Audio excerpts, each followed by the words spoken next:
Agüero prometeu cortar uma parte significativa de si mesmo se o Manchester City perder para o Real Madrid na Liga dos Campeões. Ontem derramou doença, prejudicando não só os habitantes da cidade.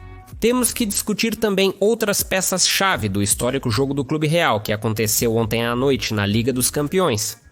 Esta é uma dose de futebol e as 10 notícias mais quentes até agora. Amigos, certifique-se de dar seus likes imperiais. 5.000 polegares para cima hoje é garantia de que nos veremos amanhã novamente. Bem, desejo-lhe um bom apetite e uma boa visualização. Randal Kolo Muani fugiu de Paris e imediatamente começou a marcar na Juventus. Em 3 jogos para as Zebras, ele marcou 5 gols e se destacou todas as vezes que entrou em campo, inclusive contra o Napoli. O francês se adaptou tão rápido em Turim que a diretoria das Zebras, como o jornalista Nicolas Kira relatou, já está pensando em como manter Randal em sua equipe. Kolo Muani definitivamente não quer voltar para Paris, onde está preso contra a vontade por Luiz Henrique. Então o próprio jogador concorda com o contrato sem problemas, o ataque do Parisien é desnecessário. Esse negócio simplifica, mas terá que negociar. Os príncipes o adquiriram por 90 milhões e desejam reaver ao menos metade do valor.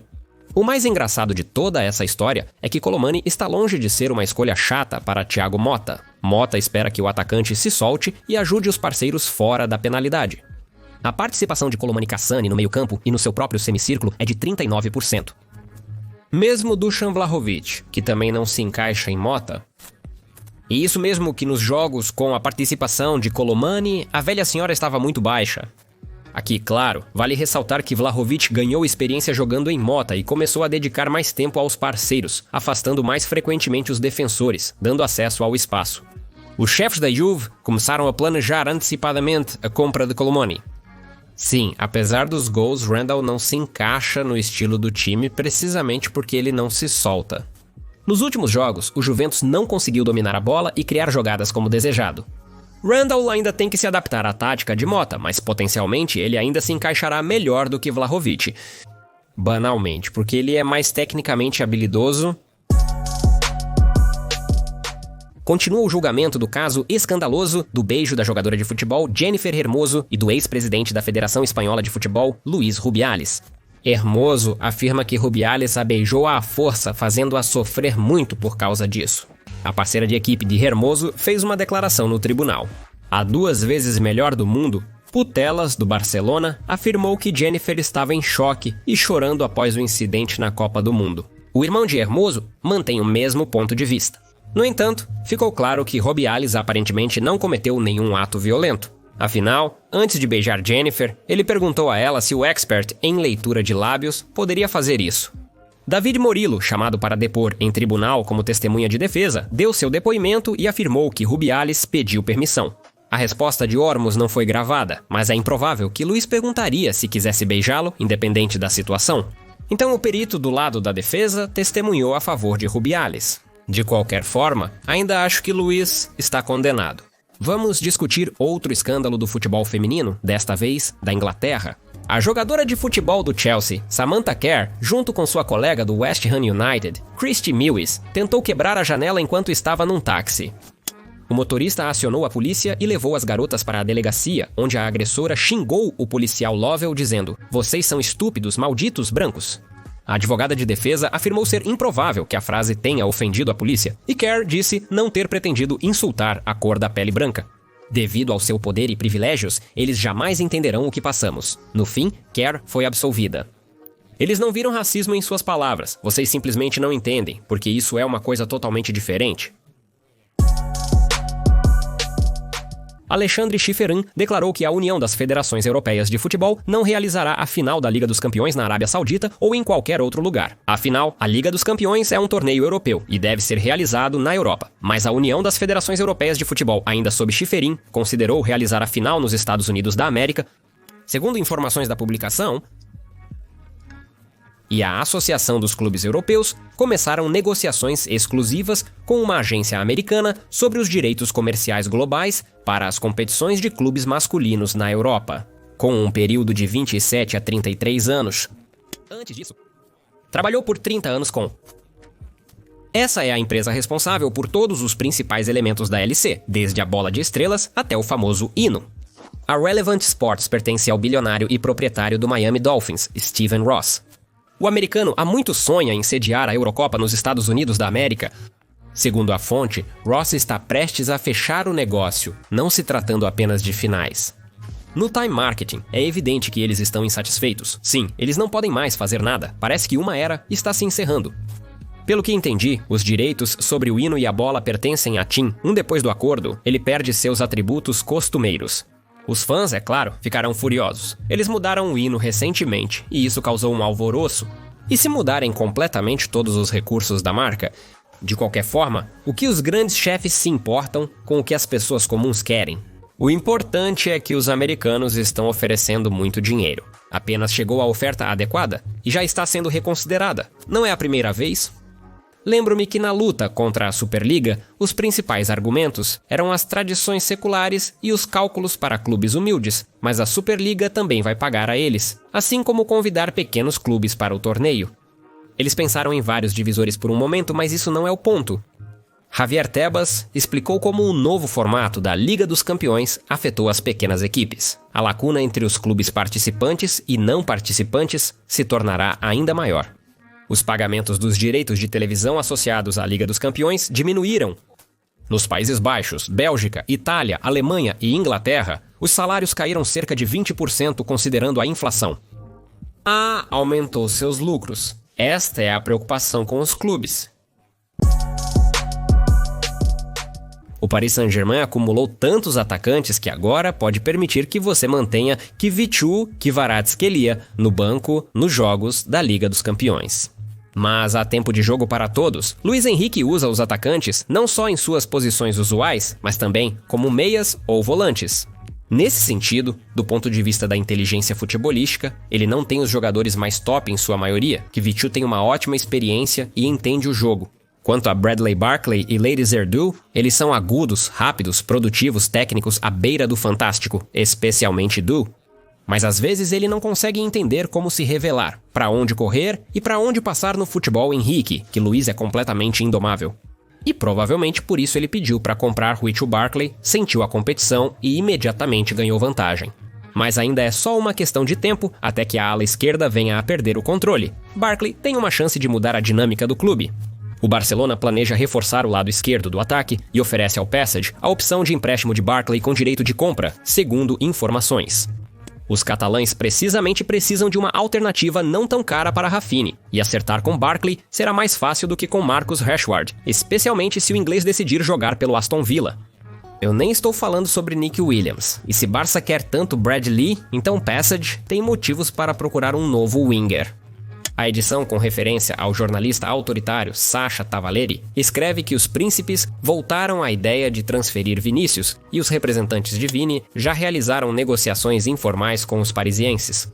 Rumores sobre a partida para a Arábia Saudita recusam renovar o contrato com o Real Madrid. Agora isso tudo indica que o brasileiro está de alguma forma insatisfeito na Espanha e quer mudar de ares.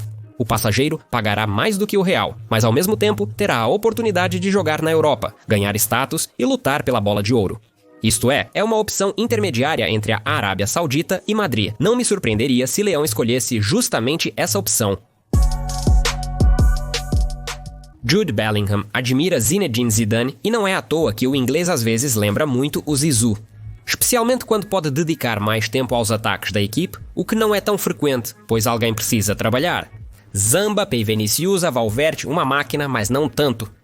Como jogador, eu realmente gosto do belo engenho universal, um técnico, trabalhador, líder fisicamente forte e também um rato de rally. Mas o comportamento de Jude no campo, ainda em Borussia Dortmund, ele se permitia criticar os juízes no campo. Acusou o árbitro Felix Zweier de ser tendencioso em alguns momentos. Mas o jogador não pode falar sobre isso durante ou após os jogos. Na última temporada, Jude ofendeu o árbitro Jesus Gil Manzano durante a partida contra a Valência e ainda insultou grosseiramente o árbitro José Luiz Munuera Monteiro durante o jogo contra Espanyol. Nesta temporada, ele insultou o árbitro Slavko Vincic no jogo contra o Milan. Apesar disso, Jude não aprende com seus erros. No jogo contra o Athletic Bilbao, ele insultou o juiz de linha. Não vou citar, o YouTube não deixará passar. O Comitê Técnico de Árbitros já começou a considerar o caso e uma desqualificação prolongada ameaça Bellingham. Se, é claro, todos agirem com justiça. Lembrando que Javier Mascherano foi banido por 3 partidas por xingar o árbitro, mas naquela ocasião o defensor fez isso olhando para o chão e o árbitro nem viu o incidente. Lewandowski foi desqualificado por 3 partidas por puxar o nariz. Isso indica que o juiz está sendo rigoroso, portanto Bellingham deveria receber uma punição ainda mais severa. Mas a pressão do Real Madrid nos árbitros pode ou não ser notada. Não ficaria surpreso se a história fosse esquecida ou se desviassem do banimento do jogo por 2. Não faz sentido se estender muito sobre a política de transferências genial do Chelsea. Vocês sabem muito bem sem mim que as compras do Blues geralmente podem ser chamadas de embaraçosas. Como um clube pode contratar muitos goleiros e librá-los sob as ordens de Roberto Sanchez. Ele traz muito para esta temporada, mas houve uma boa quantidade de erros antes. Ele perdeu a competição em Brighton, mas foi contratado pelo Chelsea como reserva de Cech. Agora é o goleiro titular dos Blues. A transferência de João Félix também virou um grande meme. Após sua primeira passagem, já era claro que ele deveria ter permanecido no Atlético. Porém, os Blues optaram por trazê-lo novamente, desta vez em caráter definitivo, por 52 milhões de euros. Ele virou moeda de troca no negócio com Gallagher, e daí? Isso não o impede de ser um peso morto. Que benefícios ele trouxe ao clube no meio da temporada? Eles apenas o emprestaram para o Milan. Lá, o Zal disse que estava bem e gostaria de ficar se fosse possível. Meu ídolo sempre foi Kaká. Espero entrar para a história como ele. Só que ele disse a mesma coisa no Atlético, no Chelsea e no Barcelona. E onde ele jogou com toda a força, não apenas logo após a transferência. Félix afirmou que o Inter estava interessado nele, mas optou pelo Milan. Giuseppe Morotto, da Inter, negou as palavras do português. Eu confio mais nele do que em João, pois a Inter não se envolve em negócios duvidosos, valorizando seu orçamento. O Chelsea só pode esperar que Zal passe a temporada em Milão em um nível digno e convença o Arsenal a comprá-lo. Enquanto isso, os Blues seguem ativos no mercado, recrutando intensamente jovens talentos. O Chelsea comprou o jovem de 16 anos Dastan Satpaev do Kairat por 4,13 milhões. Os Blues perseguem um atacante de 14 anos, visto que um grande talento inato se tornou a venda mais cara da história do futebol cazaque. A propósito, corrijam-me nos comentários se eu não pronunciei seu sobrenome corretamente, e o nome também. Vinícius literalmente levou todos à loucura no Real Madrid. Seu comportamento tem gerado cada vez mais questionamentos entre seus colegas. Se antes suas explosões eram justificadas pela emotividade, agora elas apenas irritam. Após o jogo contra o Leganés em casa, Vinícius saiu do estádio sem trocar palavras com seus colegas de time. O que o irritou não foi o seu próprio jogo, mas a crítica de Luka Modric.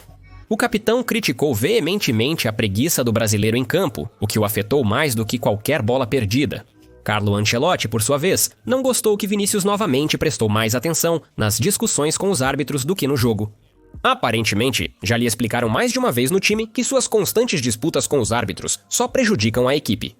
Não adiantou, continua igual. No jogo contra o Espanhol, Vinícius ficou irritado com seus companheiros de equipe. Ele não gostou que Dani Ceballos preferia desenvolver os ataques pelo lado direito em vez de passar a bola para Vinícius no flanco esquerdo. Irritado, ele questionou Ancelotti durante o jogo sobre por que o espanhol não estava passando a bola para ele. O lateral esquerdo, Fran Garcia, também estava incomodado. Na opinião do brasileiro, ele passava muito pouco para ele e não criava momentos favoráveis. No vestiário, a paciência dos parceiros está no limite. Há semanas, o novato tem se comportado como se fosse o chefe, e ninguém aprecia isso. As tentativas de conversar e influenciar Vinícius não surtiram efeito. Mesmo com uma intervenção organizada pela equipe, ele não pareceu entender a mensagem. Ele irritava e continua irritando os colegas de equipe. No final, muitos simplesmente se afastaram dele, e agora ele se sente abandonado e deixado sozinho para lutar contra o racismo. No futebol espanhol, ele está convencido de que o clube deveria apoiá-lo mais e defender a sua posição. O Real Madrid enfrenta desafios no elenco que Ancelotti busca contornar no momento. Pérez está ocupado com a guerra contra a liderança do futebol espanhol e, estranhamente, ninguém se importa com o pobre Vinícius. Se continuar assim, sua saída de Madrid será questão de tempo. Um contrato recorde será oferecido. O clube se livrará dele discretamente, e o brasileiro estará no centro das atenções, sendo ouvido e valorizado.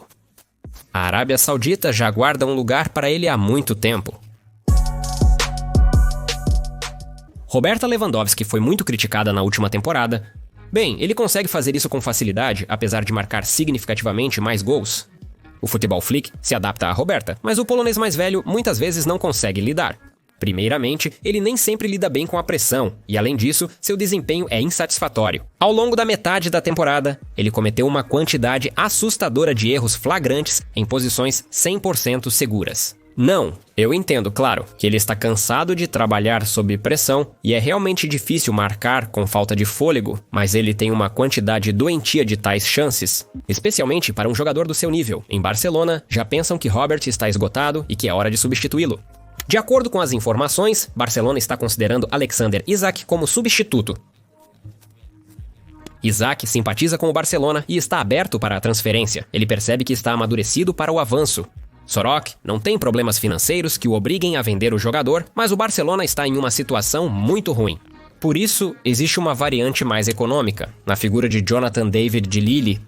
No verão, o canadense se tornará um agente livre, o que pode ser vantajoso para o Barcelona, já que não precisará pagar indenização por ele. Sim, como agente livre, ele poderá negociar boas condições. Mas David certamente cederá, ciente de que esta é a oportunidade de sua vida. Ele é resistente e pressiona muito. Além disso, ele não é comum, mas consciente, com todo o conhecimento da causa. Não é um gênio. Claro, execuções, mas Leve tem tido problemas com isso ultimamente. No salto, David já é bom, e com os parceiros catalães e Flick por perto, tenho certeza que ele só vai melhorar neste aspecto. Ótimo jogador, precisamos contratá-lo. Paris Saint-Germain facilmente venceu o Brest e, essencialmente, se classificou para as oitavas de final já no primeiro jogo. Não sem esforço, pois Jean-Louis Donnarumma tentou muito marcar um gol, mas não teve sucesso. O Brest, com seu humilde elenco, merece elogios. Os azarões lutaram o quanto puderam e ameaçaram 3 vezes. O Brest não vence o Paris Saint-Germain há 40 anos, um feito notável, mas o que pode ser feito contra um Dembélé em tal forma? Usman está em excelente forma, com 16 gols em 2.025 jogos neste ano, um recorde entre os jogadores de futebol. Ele marcou em cada jogo das 5 maiores ligas neste ano. Ontem, ele marcou um double. O francês marca um gol a cada 41 minutos. Esta temporada já é a melhor para ele em termos de gols. E tudo graças ao movimento astuto de Dembélé, que tem um ótimo timing para interromper o ataque ao gol depois de se livrar dos defensores. E Dembélé simplesmente voa. Alguns dos seus golos são pura mágica, segredo de eficiência e em cores vivas. Luiz Henrique tem optado por uma abordagem mais ousada nos últimos jogos, com a equipa correndo mais riscos e deixando a defesa de lado. Henrique permitiu que Fabiano Ruiz seja criativo. E nós já sabemos pela Euro que o espanhol só desempenha bem quando tem liberdade para agir. Os jogadores de Princesa estão em constante mudança, com papéis imprevisíveis e por vezes inexistentes. O lateral Hakimi está atuando quase como meia. Em suma, futebol de alto nível do Paris Saint-Germain. E se os parisienses continuarem no mesmo espírito, eles realmente podem levar o título, especialmente se Dembélé não voltar à sua antiga forma. Agora parece que nada pode pará-lo. A técnica, o movimento gracioso e as 2 pernas que não deixam chance para os defensores. O Borussia Dortmund se acertou no jogo paralelo com o Sporting. A jogada toda do Borussia foi melhor, mas esse é um elogio baixo. O Sporting é horrível agora. A vitória de Chimelai 3-0 quase elimina qualquer oposição, considerando que o Dortmund realmente gosta de contra-atacar. E a Juventus com muito esforço derrotou o PSV. E tudo porque a velha senhora tem Gatti, um zagueiro central de 2 metros com a técnica de Ronaldinho. Até os 22 anos, o rapaz jogou em ligas amadoras e trabalhou como pedreiro. Ontem, ele não só derrubou o PSV, mas também leu o jogo como um passe de objeto e também marcou o primeiro gol. Primeiro, ele fez uma ruptura no meio-campo e chutou. Depois, quando Yildiz e Sokolomani não se entenderam, ele pegou a bola de Grudes no pênalti, passou para McKennie e marcou o gol. Ivan Perisic tentou contrariar seu antigo clube, mas não conseguiu se vingar, perdendo de 2-1 para a Juventus. Mas a intriga não desapareceu. Manchester City e Real Madrid deram um excepcional top match. Bem, quem duvidou? Nos últimos anos, nos acostumamos com a ideia de que este par sempre nos alegra. O único ponto triste foi o desempenho dos times. O primeiro tempo poderia ter terminado em 2-2. Bem, com certeza, os defensores não deveriam sair sem cabeças. Nos primeiros 10 minutos, Madrid rasgou a defesa de Manchester nos contra-ataques. Se Rodrigo não tivesse medo de bater sozinho e não tivesse dirigido para Vênus, se Mbappé não tivesse ligado sua versão de novembro, a partida, a propósito, Mbappé merece uma menção especial. Porque isso é uma vergonha. Há momentos 50-50 e não concluí-los é ainda pior, apesar de um jogador como Kylian dever resolvê-los na maioria das vezes. Mas ontem, o Mbappé não aproveitou pelo menos 2 oportunidades claras. Sim, quais claras? Oportunidades titânicas. O que dizer sobre o time como um todo? O que poderia surpreender alguém no Real Madrid é o estilo de jogo muito aberto da equipe. Na última temporada, os Slivoshny jogaram de forma tão defensiva que nem mesmo José Mourinho imaginaria. Eles estavam realmente com medo da pressão da City. Mas mesmo agora, considerando a crise de Manchester, eles pressionaram agressivamente os visitantes de Madrid, o que permitiu que os Mancunians realizassem alguns contra-ataques muito perigosos. Foi exatamente o que aconteceu no gol da Holanda, um passe longo incrível de Guardiola que conseguiu voltar à área de penalidade e ajudar Erling, e Jasca marcou sem dúvidas. Na defesa, ele apenas impediu os ataques rivais dessa forma. O gol foi muito contestado, com o árbitro assistente de vídeo analisando longamente um possível impedimento, mas acabou sendo validado.